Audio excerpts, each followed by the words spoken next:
Buenas noches, gracias por estar con nosotros. Don Rafa, siempre es un placer, y también a doña Carla, que esta noche nos acompañen.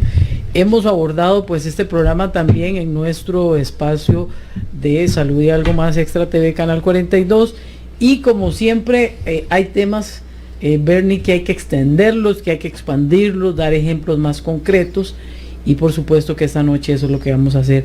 Don Rafa, tal vez para arrancar así, creo que entre la entrevista que tuvimos precisamente en la televisión, la gente le quedó como esa, fuimos muy enfáticos en enfocarnos en los recursos de amparo relacionados con el derecho a la salud, a la protección sobre la salud, y por supuesto que en nuestro caso es la responsabilidad que tiene el gobierno con respecto a la Caja Costarricense del Seguro Social, y lo que estamos peleando, que siempre en este programa nos gusta pelear a favor de los pacientes. Pero para arrancar esta noche, a mí me gustaría que usted nos ampliara un poquito, don Rafa, porque la Sala Constitucional nace precisamente con esa intención, de alguna manera, que la gente tenga la posibilidad de ir a establecer este recurso de amparo, que lo puede hacer cualquier persona, no se necesita un abogado, pero hay que ser atinado a la hora de redactarlo, hay que ser muy juicioso a la hora de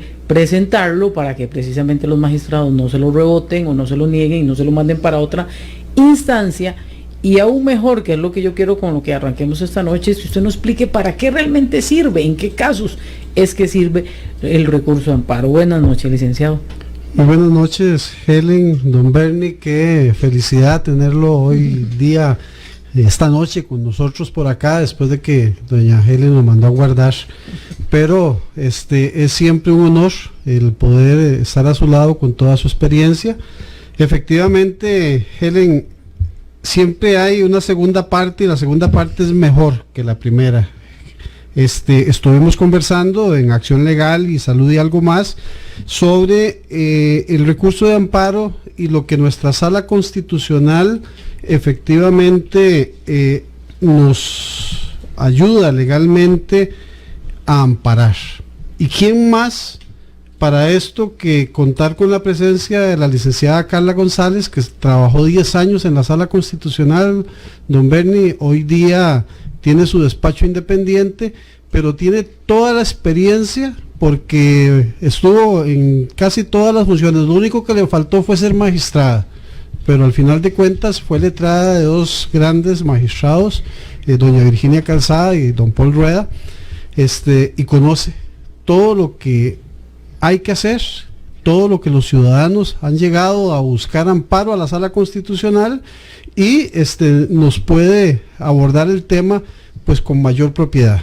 Nosotros, Helen, efectivamente habíamos indicado de que nuestra Sala Constitucional está abocada a que se le garanticen a los ciudadanos todos aquellos derechos y garantías que la Constitución prevé, cuando se considere que estos derechos son vulnerados, porque no se les presta la atención adecuada, porque no se dan respuestas, porque hay alguna situación contraria a lo que el ordenamiento jurídico le da a las personas, y al final de cuentas tiene la Sala Constitucional que resolver esto. El problema que tenemos, Helen, es que en muchas ocasiones los ciudadanos acuden, pero no es la mejor manera de acudir a la sala, porque no tienen la asesoría adecuada, o porque lo que pretenden que se les dé no es la sala quien le corresponde darlo. Pero cuando es a ella a la que le corresponde, nosotros esperamos que tomen las mejores decisiones. Y en este caso en particular, cuando hablamos del derecho a la salud, y efectivamente se ven vulnerados estos derechos porque no se nos da una adecuada atención, porque se nos ponen citas para dentro de 3 o 4 años, o porque la persona, estando asegurada, no se le atiende adecuadamente un padecimiento y no atiende respuestas, pues la sala es la que tiene que obligar a la administración, a la Caja Costarricense del Seguro Social, al Estado, a que estas garantías y estos derechos que nuestra Constitución nos cobija nos lo den. Y entonces, Helen, yo creo que aquí la persona más apta para indicarnos en este caso cuándo es que nosotros efectivamente podemos buscar ese amparo es la licenciada González, con toda la experiencia y todo el bagaje que ha tenido a través de 10 años en la Sala Constitucional. Carla, para arrancar, gracias por estar en nuestro programa, muy buenas noches. Me gustaría que usted nos indicara, bueno, en qué casos estoy atinando como persona, como ciudadano, y estoy poniendo realmente un recurso de amparo bajo un concepto correcto, y en qué casos no califica un recurso de amparo. Claro que sí. Buenas noches a todos los que nos escuchan, a ustedes por la invitación. Me honra estar junto a personas con tantísima experiencia, y en relación con lo que usted me pregunta, empecemos con ejemplos pragmáticos. Empecemos con el qué no. Un caso, por ejemplo, ustedes saben que en este momento, con ocasión de la pandemia COVID-19, muchas personas han perdido sus trabajos, otras pues se les suspendieron los contratos, etcétera. Aún hay un sector de la población, por dicha, que conserva su trabajo y que tiene un ingreso. Entonces, eso nos lleva a otro punto. Saben ustedes que en Costa Rica el porcentaje de obligados alimentarios es muy elevado. Es decir, hay muchas personas que tienen que pagar pensión alimentaria, ¿correcto? Partiendo de esa premisa, puede entonces el actor o la parte actora acudir al juzgado y solicitar la retención automática. ¿Puede hacer eso? Efectivamente. Pero ¿qué pasa? Que a la sala constitucional entonces llegan personas, presentan un recurso y dicen, mire, estoy inconforme porque tengo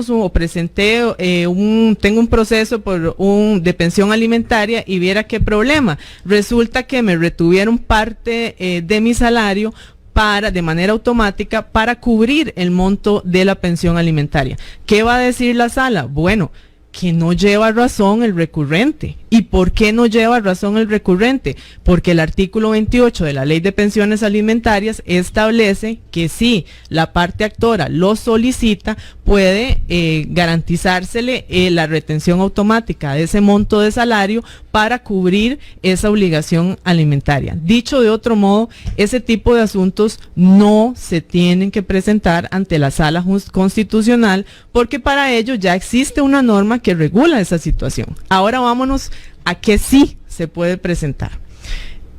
Con ocasión, y lo cito por lo actual, por lo vigente, y este es un programa en el que estamos hablando de temas de actualidad. Recientemente leímos y escuchamos que hubo una serie de problemas con la facturación del recibo de agua de algunos consumidores.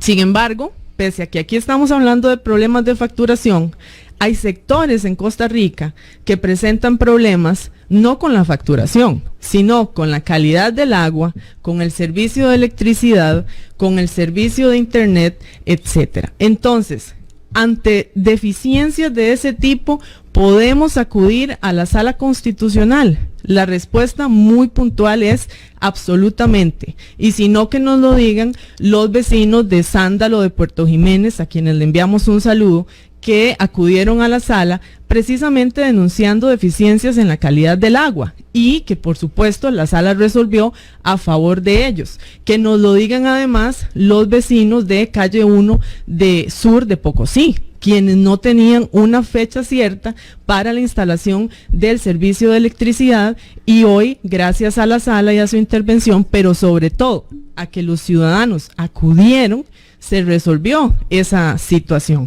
También tenemos los vecinos de Santa Cruz, de San Isidro de Heredia, en el que, recuerdo el caso, una tubería se dañó una vivienda, y el recurrente acude a la sala, y por supuesto que la sala interviene en ese tipo de casos.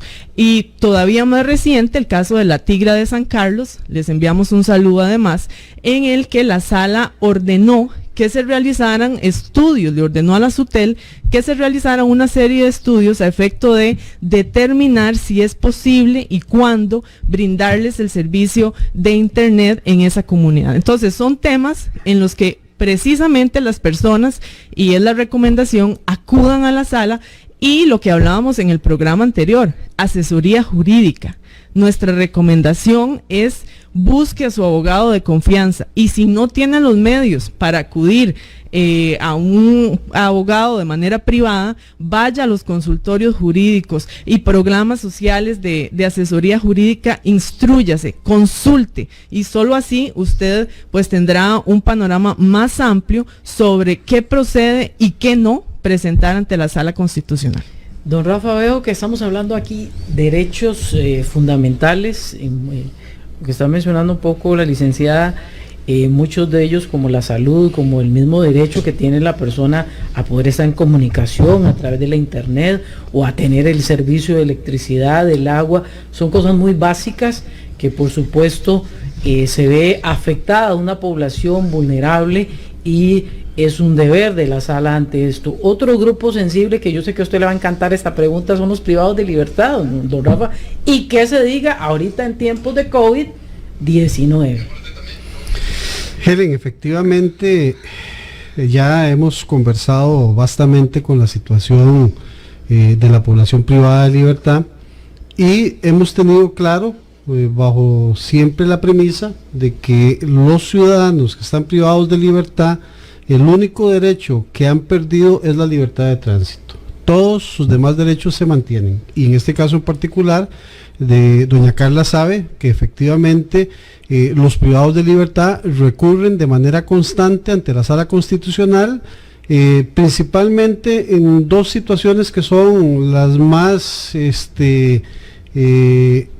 consideradas por ellos: el derecho a la salud, porque no se les atiende. Sabemos que los centros penitenciarios, a pesar de que tienen algunos médicos e inclusive hay un hospital en el centro de Reforma, la cantidad de privados de libertad, que son alrededor de 18,000 personas hoy día en los diferentes centros de atención institucional, no tienen la capacidad del Estado, o por lo menos adaptación social, de brindar ese servicio de salud. Entonces ellos constantemente están recurriendo a la Sala Constitucional porque no se les lleva ante un especialista, porque tienen una dolencia que no es atendida, porque efectivamente no tienen un medicamento, porque no se les da una dieta.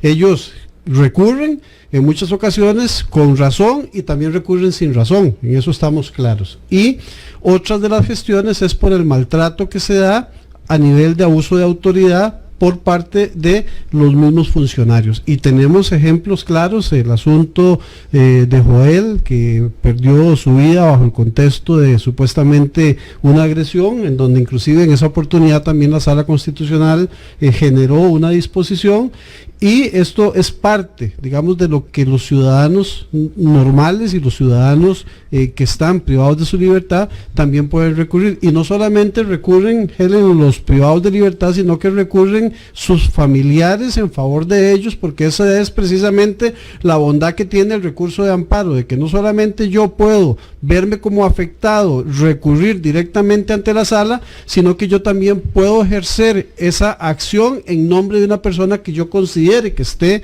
siendo vulnerado un derecho. Y la informalidad, la gratuidad que tiene esto nos permite utilizar cualquier medio, inclusive desde un fax, un mensaje de texto a la sala, una comunicación a las líneas que tiene la Sala Constitucional, un documento escrito en donde yo narro cuál es el conflicto que tengo, y en la sala, por esta informalidad, tratan de ubicarlo dentro del contexto de qué es lo que requiere el ciudadano y con base en eso dar una respuesta adecuada. Y la recomendación que nos hace efectivamente Carla es que tratemos de asesorarnos para tener una mejor respuesta, porque en muchas ocasiones los ciudadanos saben que se les está vulnerando un derecho, pero no saben peticionar ese derecho, y entonces a veces la sala misma, mediante su personal, los letrados y los magistrados, tienen que hacer un adecuado uso de la interpretación de lo que el ciudadano pretende llegar y ver y pedir, y entonces así saber si se le otorga o no se le otorga ese derecho. Dentro de las cosas que uno a veces le preocupan, Carla, hay muchos de estos servicios, diría yo, públicos, que a veces se ven violentados, y cuando uno está peleando contra el Estado, y contra el Estado me refiero a las instituciones del gobierno, y uno a veces se siente frustrado, se siente molesto, siente que no hay quien lo apoye, sobre todo cuando uno va a externar algunas quejas relacionadas con el tema de la luz, con el tema del agua, con ciertas cosas que son muy fundamentales y básicas, contra la misma Caja Costarricense del Seguro Social. Y es aquí donde siento yo que el mejor aliado podría ser precisamente la Sala Constitucional, porque inclusive he visto gente que en otras vías ha tenido la posibilidad de plantear otras acusaciones en otros juzgados y demás, y quizás no han tenido la respuesta tan oportuna como la Sala Constitucional, porque Bernie, hay algo que estoy muy segura y sé que todo el mundo piensa igual que yo, es la prontitud en la respuesta que tiene la sala, que por lo menos usted sabe que los magistrados le dicen sí o no y ya. Quizás no tener que ir a hacer fila, a tener que ir a un juzgado, a tener que ir a otra vía, contratar a un abogado y demás para hacer un planteamiento de forma diferente. Carla. Sí, claro. Hay varios aspectos que ponderar en ese sentido. Efectivamente, hay cuestiones que tienen que tramitarse en la Contraloría de Servicios de cada institución. El problema es que muchos ciudadanos interpretan que la sala es la Contraloría de Servicios de algunas instituciones que no hacen su trabajo bien. Y entonces acuden a la sala por quejas que pueden ser resueltas en la propia institución. Ahora bien, hay supuestos en los que sí es admisible el recurso. Por ejemplo, acceso a la información. Imaginemos, y bueno, este es un caso que ocurrió en la municipalidad de Lepanto. Aprovecho para enviar saludo cordial a los vecinos de Lepanto. Ellos presentan una solicitud ante la municipalidad donde ellos quieren conocer cuántos funcionarios de la municipalidad están en condición de interinazgo, es decir, que están nombrados de forma interina, cuánto ganan, etcétera, y ellos acuden a la sala porque no obtienen esa respuesta de la información. Vemos aquí la diferencia, ¿verdad? Entonces, la sala, por supuesto, que analiza ambas versiones y resuelve a favor de quienes acudieron a la municipalidad, y así fue cómo obtuvieron esa información.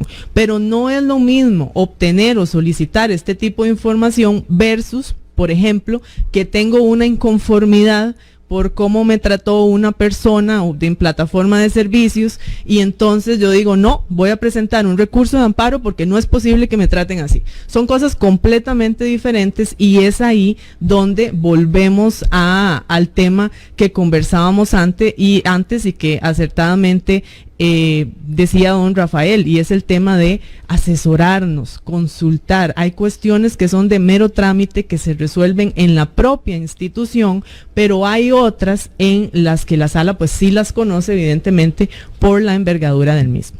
Bernie, la frustración que siente uno como ciudadano, y que dicha que Carla tocó el tema, por ejemplo, de un ejemplo claro, que ella está hablando del maltrato, algo que son víctimas diarias los adultos mayores en la calle.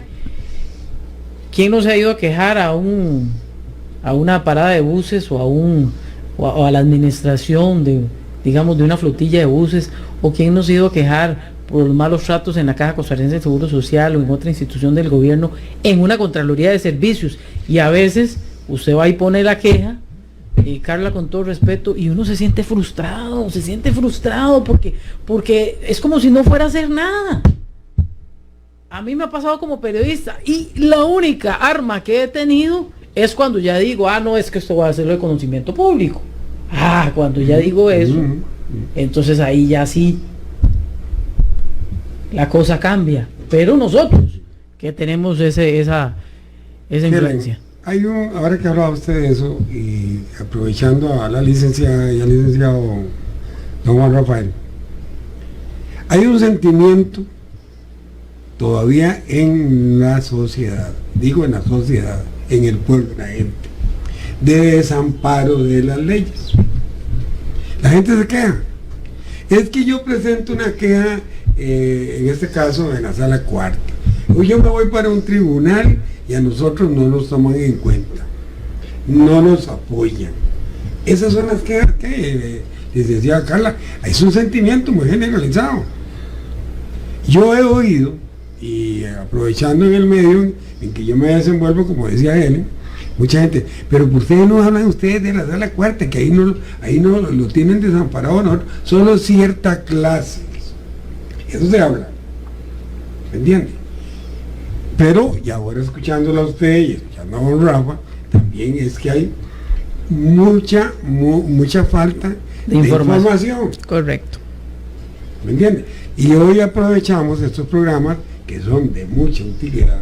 Por eso yo le pido a la gente que nos esté escuchando que preste atención, porque no hay ignorancia, lo que falta es información, mi querida licenciada. Correcto, esto que usted menciona, sobre todo en el caso de los adultos mayores, aprovecho para que quienes nos están escuchando y son adultos mayores, decirles, y en esto es muy importante, si tienen algún padecimiento, si no han sido atendidos, si fueron al hospital y les dijeron que no los van a atender, o que la cita, la cirugía se las van a programar para el 2024, 2025, o simplemente les dicen no hay citas, no podemos atenderle, acudan por favor a la sala constitucional, que de inmediato, conociendo el antecedente, es que mire, ¿cómo se le va a negar, por ejemplo, un recurso de amparo a un adulto mayor que dice, señores, tengo un padecimiento muy fuerte en la espalda, no sé qué es, me cuesta moverme y necesito que me atiendan, pero fui al centro médico y me dicen que no hay campo, que no hay espacio, no puedo sacar citas, etcétera? Ahí es donde el adulto mayor debe acudir a la sala constitucional, porque ¿cómo va a recibir o cómo se le va a asignar una cita con un especialista o una cirugía o un examen, etcétera, si ni siquiera se sabe cuál es la patología que presenta ese adulto mayor? Lo primero que necesita es atención médica, y lamentablemente hay casos en los que los adultos mayores, por diversas razones, no reciben esa atención médica y, como usted dice, quedan en una situación de incerteza que, más allá de frustrarlos, les afecta físicamente, porque hay un padecimiento, hay una dolencia, y hay que determinar cuál es esa patología, cuál es ese padecimiento, para entonces que el especialista diga, mire, efectivamente hay que hacerle un electrocardiograma, hay que hacerle una resonancia, hay que hacerle, dependiendo de la patología que presente. Pero es muy importante que esta población y toda aquella que considere que se están lesionando sus derechos fundamentales, concretamente el de la salud, que acuda a la sala constitucional. Es un recurso gratuito y que haga valer sus derechos. Así los viejillos como yo. Sí, no, Bernie, mire, es tan amplia el nivel de acción que tiene la sala constitucional a nivel de amparo, que los ciudadanos a veces nos olvidamos de que la sala no solamente está bajo este contexto, sino que también tienen otras funciones, como son los habeas corpus cuando se violenta la libertad de una persona, tiene las consultas de constitucionalidad cuando se determina que hay acciones que son inconstitucionales, inclusive la consulta preceptiva de constitucionalidad que se hace por parte de la Asamblea Legislativa de previo a establecerse la nueva normativa que está en creación en la Asamblea. Pero vea, es tan amplio esto que el artículo 29 de la Ley de Jurisdicción Constitucional establece que el recurso de amparo es un instrumento que garantiza derechos y libertades fundamentales de las personas. Y vea, don Bernie, dice que procede el recurso contra toda disposición, acuerdo o resolución, y en general contra toda acción, omisión o simple actuación material no fundada en un acto administrativo eficaz. O sea, cuando la administración es ineficaz, de los servidores y órganos públicos que hayan violado, viole o amenace violar cualquiera de aquellos derechos que tenemos los ciudadanos. Dice que el amparo procede no solo contra los actos arbitrarios, sino también contra las actuaciones u omisiones fundadas en normas erróneamente interpretadas o indebidamente aplicadas. Es un campo de acción que los que nos dedicamos a leer un poquitito la Constitución política y vemos el capítulo de garantías y derechos que tenemos, ahí está marcado todo, a excepción de la libertad, que es una situación independiente, que es objeto de amparo, y por eso es que a veces se hace un mal uso. Mire, doña Carla nos decía que podíamos recurrir a la sala cuando no teníamos una adecuada respuesta de un ente administrativo, pero también tenemos la posibilidad de hacer un amparo de legalidad ante el contencioso administrativo porque hemos pedido respuesta a un ente y este ente no lo ha dado. Y entonces aquí no acudimos a la sala, acudimos al proceso contencioso con un amparo de legalidad para que sea un juez contencioso el que le ordene a esa institución que dé respuesta a lo que el ciudadano está pidiéndole a la administración. Entonces tenemos diferentes instancias. El problema es saber discernir si es a la sala a la que le corresponde resolver el problema que tenemos o no es a la sala. Por eso es que mucho de lo que llega a la sala es rechazado, no declarado con lugar, porque la sala dice, mire, esto no es mi competencia, eso es competencia de otro despacho judicial. Pero entonces, don Rafa, yo creo que está bastante claro que estamos hablando de derechos fundamentales ahí, lo estamos hablando, y un derecho fundamental es la salud, por ejemplo. Está el tema de la educación. La educación, por ejemplo. Está el tema del agua, o sea, hay cosas que son muy fundamentales que uno entiende, que si se ven violentadas, la sala está en la responsabilidad de analizar el caso. Bernie, nos vamos a ir a la pausa porque Cabito ya me está haciendo señas y ya volvemos. Gracias por continuar esta noche en nuestro programa. Estamos hablando de cómo plantear un recurso de amparo, pero que sea realmente bien hechito y que ojalá pues los magistrados le den la razón, porque siempre que usted va a ir a pelear, usted lo que quiere es ganar, y sobre todo cuando se trata de algo fundamental. Carla, me gustaría que usted nos explique, bueno, si yo no sé nada de derecho, ¿cómo redacto un recurso de amparo? ¿Qué debe llevar un recurso de amparo? O sea, ¿qué palabras son las adecuadas? ¿Cómo se debe plantear? Porque he visto que la gente bueno, yo fulano de tal, mi cédula tal, vecino de tal. O sea, ¿cómo se plantea de manera que para el magistrado y para los letrados sea mucho más fácil entenderme? Tomando en cuenta que lo presentan todo tipo de personas, gente que es preparada académicamente y personas que apenas si acaso llegaron a la escuela, ¿verdad? Y uno entiende y respeta con mucho cariño eso. Claro que sí, con todo gusto. El recurso de amparo, por su informalidad, en realidad no hay un formato específico, pero sí hay aspectos importantes, hay aspectos relevantes que deben incluirse en el recurso. El recurso, recordemos para empezar, que como bien conversamos anteriormente, puede ser interpuesto a favor de otra persona. Esto en caso de que, imaginemos que sea un adulto mayor que diga, no, mire, yo no sé cómo redactarlo, pero hay un nieto que tengo que puede ayudarme con la redacción. ¿Qué es importante que conste en el escrito de interposición de un recurso de amparo? Bueno, una descripción pormenorizada de los hechos, es decir, hacerle saber a la sala cuál es la situación, de la manera más exacta posible, si es posible de manera cronológica, indicándole cuándo empezó la situación, qué pruebas tengo de lo que estoy diciendo, porque es muy importante aportarlas, cuál es ese derecho que yo estimo lesionado, antes que usted acertadamente se refería a salud, educación, etcétera, cuál es ese derecho que considero vulnerado. ¿Qué quiero que haga la sala? ¿Cuál es mi pretensión al interponer ese recurso? Un medio de notificaciones que debe ser un fax o un correo electrónico. Muy importante, la sala no notifica vía telefónica, que ya en otras oportunidades llamaban las personas y dicen, mire, es que me llamaron de la sala constitucional para decirme que el recurso se declaró con lugar. No, eso no es cierto. Eso no es cierto. La sala no notifica a través por vía telefónica. Eso es importante aclararlo. Y por supuesto que el recurso tiene que ir firmado por la persona que lo presenta. Esos son requisitos básicos que son importantísimos, que consten en el escrito de interposición para que así las personas que se encargan de tramitarlo y resolverlo tengan mayor claridad en cuanto al caso y puedan, pues, en caso de darle curso, solicitar el informe respectivo a las autoridades recurridas, es decir, a las autoridades contra las que se interpone el recurso.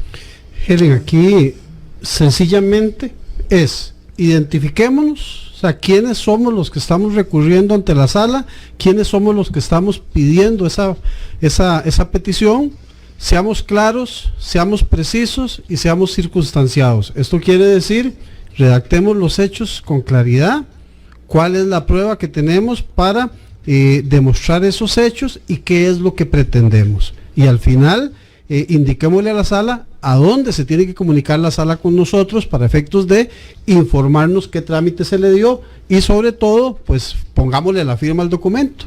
Entonces es un documento muy sencillo, tan sencillo que en Bolivia una persona que estaba privada de libertad no tenía cómo presentar un recurso de habeas corpus ante la sala constitucional de ese país y lo hizo en un papel higiénico. Así se recibió y mediante esa transcripción en un papel higiénico logró su libertad. Entonces se le reconoce como el habeas corpus del papel higiénico, pero nosotros hasta en una servilleta, si no tenemos cómo hacer una petición, podemos enviarla a la sala, podemos mandar un fax, podemos mandar una fotografía. Si ahí está el contenido claro, preciso y circunstanciado de los hechos, las pruebas y la pretensión, vamos a tener una respuesta de la sala, si es que la sala determina que ese derecho que está indicándose está siendo vulnerado, requiere del amparo de la sala. Hay un aspecto, don Rafa, ahora que hablaba usted con relación a todos estos ejemplos, Carlita, mire, hay algo, y siento, como en otras ocasiones, como este programa se ha caracterizado por educar. Es un fundamento que tenemos nosotros, una dirección que tenemos que educar. Yo siento que en cuanto a las leyes, hay mucho, pero mucho desconocimiento del pueblo. Ahora que estamos hablando, yo comprendo de que todos los abogados y gente muy estudiosa conoce de lo que es o las funciones que tiene la sala constitucional. Pero le podría decir que el 75% de este país desconoce muchos de los derechos que tiene y que puede acudir a la sala cuarta. Que hemos carecido de información inclusive. Hay mucho desconocimiento en cuanto a eso. Claro que sí, y no solamente desconocimiento en cuanto a las funciones de la sala, sino también el rol que juega en la población, en el crecimiento integral de la población. Antes conversábamos, por ejemplo, de que en materia, no sé si ustedes recuerdan, hace no tan pocos años, cuando un niño presentaba algún tipo de discapacidad leve o mediana, cuando tenía algún tipo de condición como el autismo, que no es una enfermedad, es una condición, estas personas se trasladaban a lo que conocemos o lo que conocíamos como el aula integrada. ¿Recuerdan ustedes el aula integrada? Sí. Bueno, la sala interviene y a partir de eso ya no existe el aula integrada. Ahora hablamos de educación inclusiva, donde entendemos que todos somos diferentes, pero todos necesitamos de ese apoyo, necesitamos potenciar nuestras capacidades y eso, ustedes que me acompañan y quienes nos escuchan, eso representa un avance social, eso representa crecimiento, representa educación. Hablemos también del caso de los suicidios. En el año 2010, la Sala Constitucional intervino porque la Caja no tenía un protocolo de atención para conductas suicidas de menores. Entonces, imaginemos que un menor, pues por razones diversas, empezaba a experimentar una depresión, esto lo llevaba incluso a la ingesta de fármacos, o bien no había ingesta de fármacos, pero se veían actos suicidas. No había un protocolo y en el 2010 la sala conoce el caso y dice, señores, Caja Costarricense de Seguro Social, ustedes deben elaborar un protocolo. Es decir, tienen ustedes que tener una herramienta para que cuando una persona llegue con esa condición, entonces tengamos cómo responder como institución. Y vea qué terrible es que eso se dio en el 2010 y es en el que 9 años después se presenta un recurso de amparo porque pese a que había transcurrido todo ese tiempo, pese a que había 2 decretos nuevos, había un plan estructural para abordar el tema de suicidios en el tema de menores de edad, no había hecho la Caja Costarricense, no había hecho caso a lo que en este caso había resuelto la sala. Entonces, obviamente, la sala interviene nuevamente, pero veamos el rol tan importante que tiene la sala constitucional en el crecimiento integral de la población, porque sí, la cirugía es muy importante, la cita es muy importante, pero también hay temas de políticas públicas que son sumamente importantes, que nos afectan a todos y que gracias a la intervención de la sala en estos temas crecemos como sociedad y evolucionamos en positivo, porque es la forma en la que yo lo describo. Bueno, nos vamos a ir a la pausa comercial y ya casi regresa. Gracias a esa gente linda que nos manda los mensajes en el Messenger, y al magistrado don Jesús no lo podemos dejar de saludar porque él siempre está en todas y algo más allá. Un abrazo hasta México. Ya me está viendo, seguro, ¿eh? Sí. Un abrazo a mi amigo, Hoy hace un año recibí de manos del magistrado Gartínez la presea de la jurisprudencia Martínez Garnelo en México. Estábamos recordando. Muchas felicidades, muchas felicidades, qué orgullo. Muy bien. Ahí lo estábamos viendo, don Rafa, bien contento en el Facebook. Don Rafa, recuerdo un famoso recurso de amparo de un estudiante que mete precisamente un recurso por el cabello largo. Eso se armó toda una polémica. Hay recursos de amparo que han sido así, podemos decir polémicos. Claro que sí. Ese recurso que usted mencionaba, por ejemplo, en su momento generó toda una controversia, fue mediático, porque hasta ese entonces había una percepción equivocada en relación con el uso del cabello largo, y que bueno, eso también representó un crecimiento social. Y no solamente, Helen, en esa área, sino también el uso obligatorio del uniforme.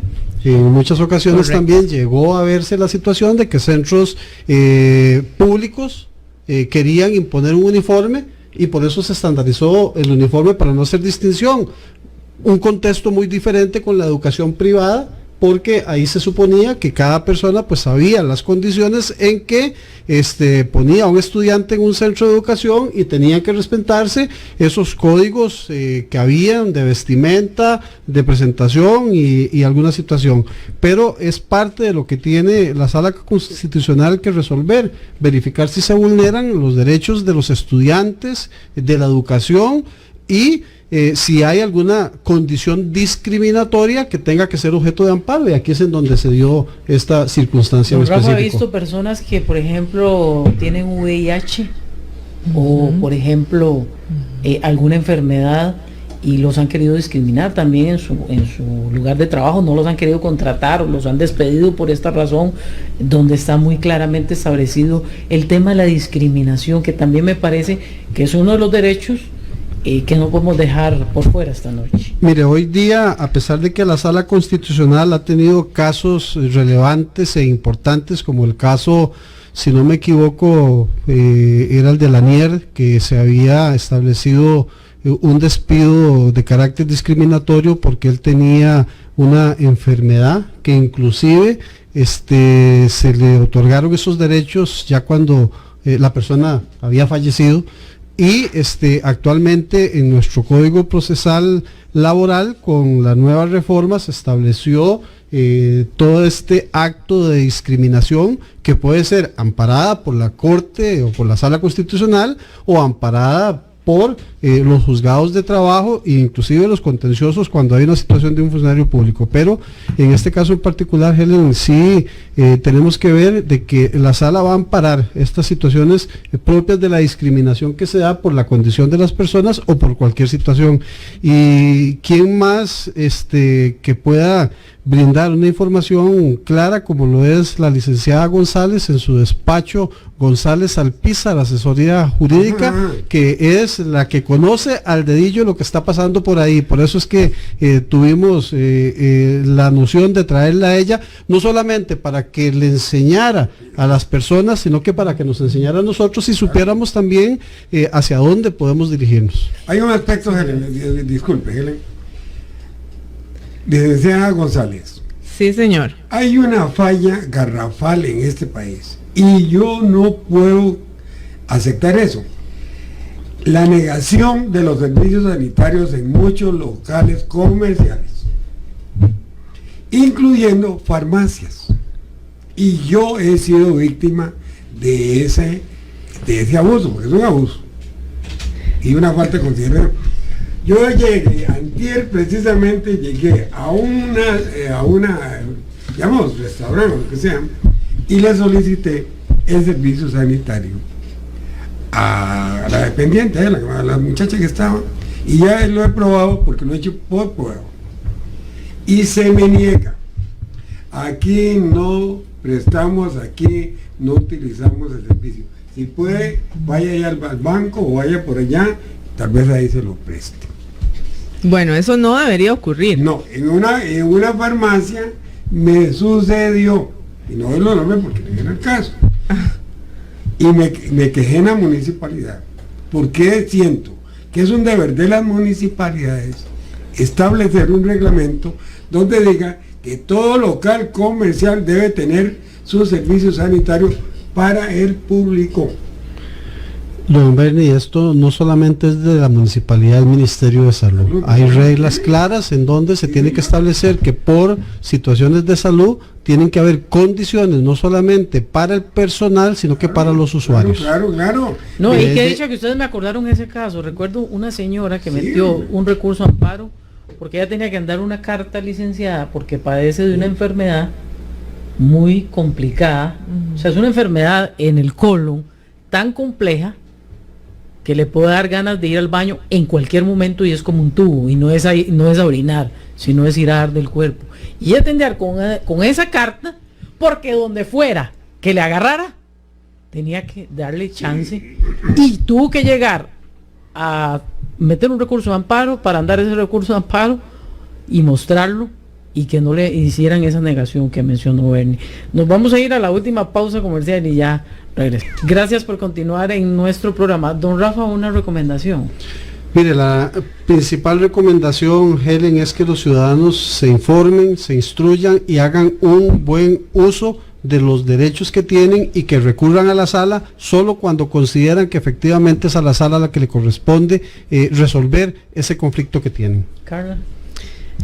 Muy agradecida por la invitación y a quienes nos escuchan, asesórense, coincido con don Rafael, hagamos un uso responsable de esta herramienta, de este instrumento, consulte, acuda a los consultorios jurídicos si no le es posible contratar a su abogado de confianza y por favor haga valer sus derechos.